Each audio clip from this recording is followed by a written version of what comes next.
But what I wanted to share with you in the next 5 minutes is the case studies that we are doing with a regional office of education in Sinjai, which is in Indonesia, in Sulawesi. So we're not talking about big cities like Jakarta or Surabaya or Yogyakarta, for those of you who are familiar with Indonesia, but it's located in a smaller region in part of Sulawesi, which is in the central of Indonesia. There's about 316 schools there, and they're all using Microsoft Teams. 43,000 students, 4,000 teachers, they're all using Teams for teaching and learning.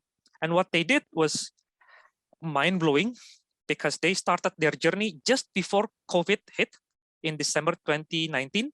They started training their teachers in January 2020, and they amazingly hit it off immediately and could do so many amazing amazing things. So we've had several sessions with them, facilitation sessions, including teams from Microsoft and including the regional lead for education office. And we have activated 38,000 accounts from the region for everyone to use. And this is how they do it. The teachers is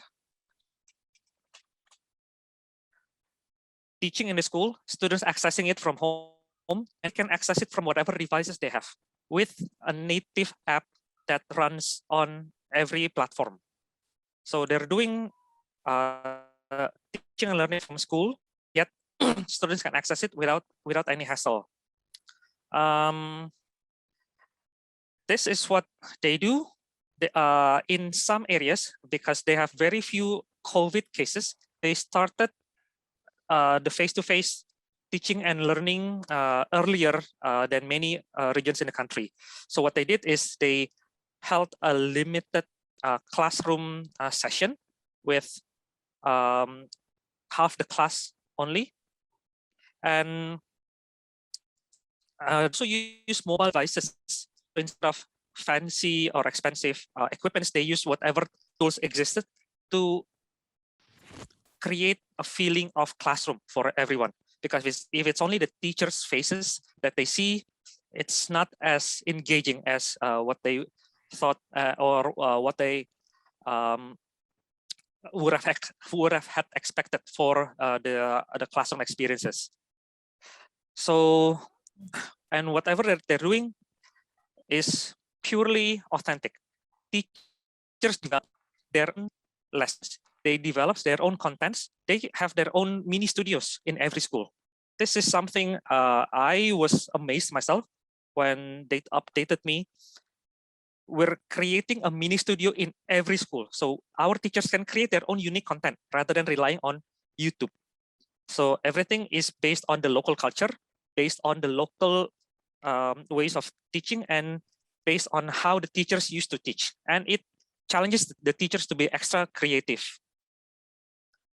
And this is interesting because the pandemic didn't stop them from connecting to other schools, to other countries around the region. They had sessions connecting with Malaysia and Brunei, also Singapore. And this is my my most touching slide for me personally.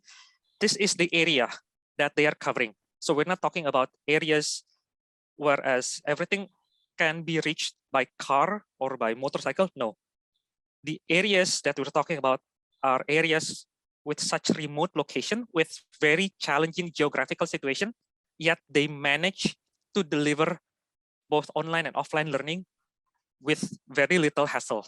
There are challenges, no doubt, very little connectivity, but they find ways to make it work with teams. So the key takeaways here that I have outlined is Number one, teachers' creativity plays a significant role in students' learning experiences. Many times, teachers would rely on ready-made contents. They plug in YouTube's videos, play it, and that's it. Yet, they wanted to make it authentic and challenges the teacher's creativity. And it worked well. Number two, innovation knows no boundaries. I was surprised myself when I saw how they used mobile phones to act as video camera for the whole classroom. I didn't think of that. I was thinking of creating, of using either fancy digital camera or webcam. We didn't think of using or borrowing teachers' mobile phone and just place it there, using whatever already existed. They don't have to buy everything new and fancy. And the last part, they showed me that technology is only a tool. It's the human that makes it meaningful. Technology will still be there. It's how they open up their horizons, be innovative, and making it meaningful. If it's not for the human side, the technology will still be there, but it may not be as meaningful as the case study that I just presented. So it's, and this is what I always talk wherever and whenever I am invited. Digital transformation is about the human. It's not about the technology. So remember, the human part is what needs to change, not buying technology per se.